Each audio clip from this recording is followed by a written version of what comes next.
Magandang hapon Subo, Kabisayan. Ani ana mga balita uban ang kinatibuk-ang pwersa sa News 5 Cebu karong adlong Lunes ika-26 sa Mayo tuig 2014. Ako si Dennis Tanok. Ihatod namo ang mas komprehensibong impormasyon. Ako si Georgia Herrera.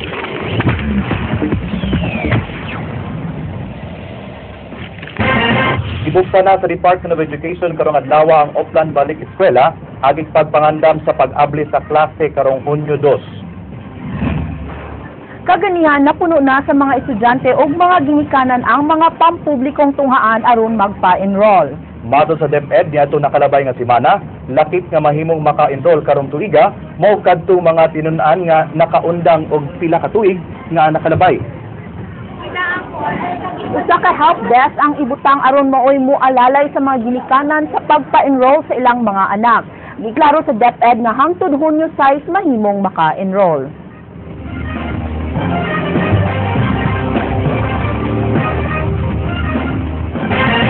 Dili lang di ay ang anak sa Banayng Noval ang giingong giplasteran ang baba sud sa maternity hospital, laing inahan mi post og hulagway sa iyang anak nga giplasteran sab ang baba. Sugin nimi Jinky Bargio.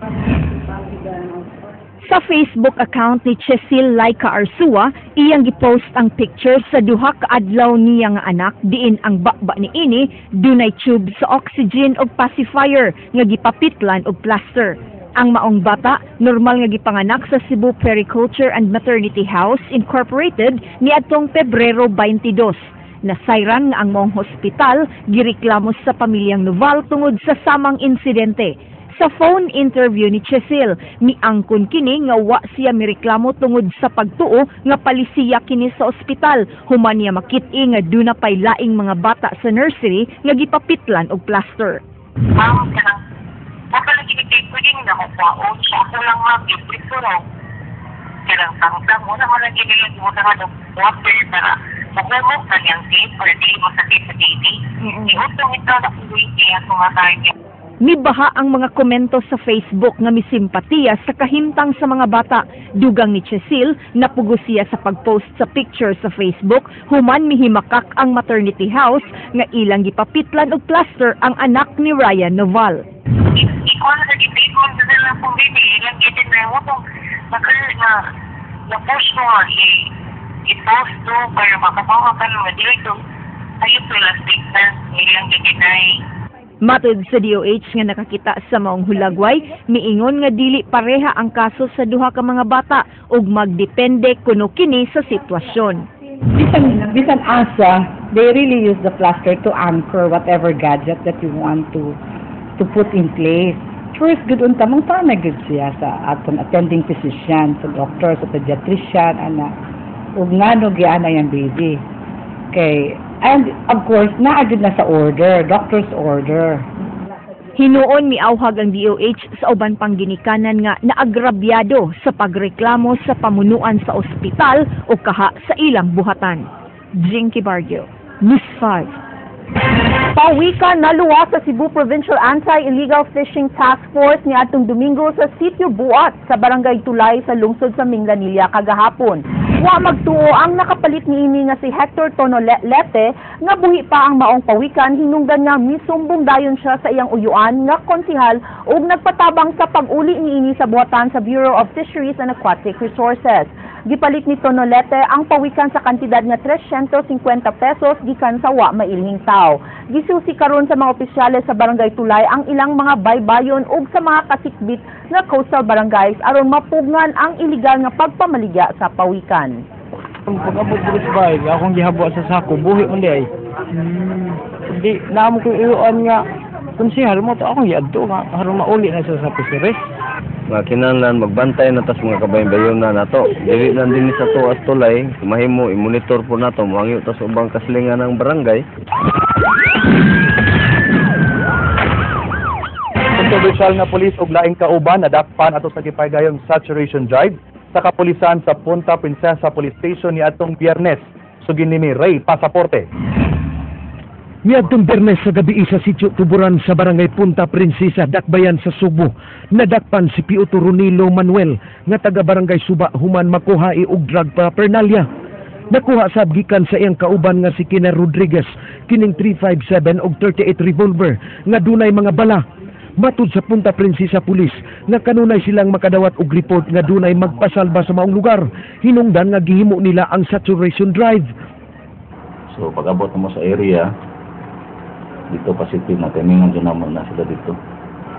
Kuha dyan na mo ang aromas ang usa, nahug na niya ang usa kuptan niya. Ining usa ka pulis. Dito kaya po na siya sa dool, kapundok na sila. Ilasab susihon kung sila ba maoy manulis sa ilang area of responsibility. Since as I assume, for almost 3 months na, wala pa ko kadawat parte sa niya nga kuan. Pero previously sa Station 11 pa ko, na mga description nga naigo-igo sa iya. Si P.O. Manuel kasamtangang na destino sa Cebu City Public Safety Battalion. Human siya gidakop sa Puente Jones Police, duha ka buwan na ang nakalabay. Human usab siya gitumbok sa pagpanulis sa R.R. Landon. Dugang ni Beltran nga nakapiyansa si Manuel sa kasong robbery apan nag-atubang kinig kasong administratiba. Lain na sa kaso violation of Republic Act 10591 and violation of Section 12 of Republic Act 9165 as amended. Ray Pasaporte, News 5. Subay sa mga balita, daghang kasong administratiba o kriminal ang giatubang ni P.O. Ronelo Manuel. Ang Police Regional Office 7 mo'y muhukom kung unsay silot nga ipahamtang sa badlungon nga pulis. Sugin nimi Andrea Patenya. Duha na sab ka kasong administratiba ang idugang sa kasamtangang tulo ka administrative cases nga giatubang ni P.O. Ronelo Manuel nga nadestino sa Cebu City Public Safety Company. Wa pay labot ni ini ang kasong robbery nga iyang gipiyansahan ug laing kasong kriminal na sabang ipasaka batok ni ini karong hapon human makuhai og napu ka bala ug drug paraphernalia niadtong Biyernes sa gabii. Kung mapasaka na ang maong kaso, musunod sab ang kasong administratibang grave misconduct batok ni ini. Mato ni Investigation and Detective Management Branch Chief Inspector Eileen Recla, for summary hearing na ang sumbong nga serious neglect of duty ni Manuel, human nag-absence without leave kun awol ni atong Disyembre. Anaa na sab sa Police Regional Office 7 ang unang sumbong nga grave misconduct ni ini, human nalambigit sa pagpanulis. Ang elemento sa kriminal, so kung magtakpa sa atong sa administrative aspect, so kung basihan mo ang pulis, diri kan sa posibleng model tayo. So kung ako lang, Mato ni Recla, ang PRO7 ang muhukom sa silot ni Manuel. Apan si Cebu City Police Office Director Noli Romana miingon pinaagi sa text message nga dako iyang pagtuo nga mataktak gyud sa serbisyo si Manuel. Samtang ang Direct Superior ni Manuel sa Public Safety Company Police Chief Inspector Melbert Esguera miingon nga ikatulong administrative case ang ilang ipasaka batok ni Manuel. Matud pa, human kini ni piyansa sa kasong robbery ni atong Pebrero, mi-report kini sa duty mao nga iyang gipabantay sa gate sa CCPO. Apan nag-awol na sab kuno kini ni atong Marso, mao nga gipasaka nilag kaso ni atong Abril. Mipakita ra kini kadyot ni atong Abril ug miawol na sab hangtod karong buwana. Ug gani absent kini sa trabaho sa dihang nadakpan sa ikaduhang higayon ni adtong Biyernes. Kung magpangalag gusto niya, kaya gi-monitor na mo ang ihang tanang absences and then consolidate and then file an administrative case kasi unauthorized yung pag-absent niya. Andrea Patenya, News 5. Patay ang negosyante og furniture sa Dakbayan sa Mandawi human po sila sa riding in tandem. Samtang tulo ka tawo nangaangol sa managlahing insidente sa pagpamusil sa Dakbayan sa Subo ni adtong weekend. Ryan Sorote, sugin nimi. Ilawom sa magikay flyover gipusil ang magpapatigayon nga si Imelda Yu samtang nagsakay og tricycle ni adtong Biyernes sa gabii. Gisabayan sa mamumuno ang biktima samtang naglingkod sa liyo sa driver sa tricycle. Misibat ang gunman nga nag-angkas sa motorsiklo paingon sa Dakbayan sa Lapu-Lapu. Napagan sa mga pagpamusil ang driver sa tricycle nga si Roger Kalumbag ug ang laing pasahero nga si Arnel Juanite. Gidala pa sa Mandawi District Hospital Cebu apan namatay gid kini. Nasikop na sa magiingong gunman sa biktimang negosyante. Kapay nahigo sa trisahan, kilid. Nilapos dire, dayon nilapos din sa lubos driver.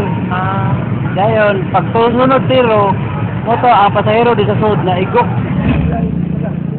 Gipusil niya itong Sabado sa gabi ang car wash boy nga si Elimer Angkahas sa iyang kauban sa trabaho nga si Ramsey Opisima sud sa ilang gitrabaho ang car wash gumikan sa dugay ng kasunian. Misibat sabday ng gunman samtang gidala sa tabalanan ang biktima.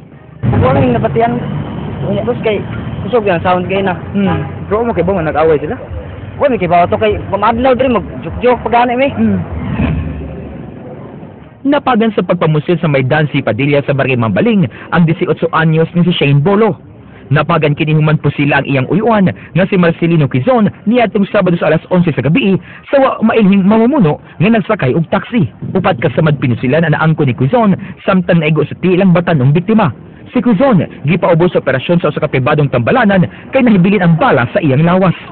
Kuan siya galugod, nagkuan sa iyan sa kuan niya. Igo ko.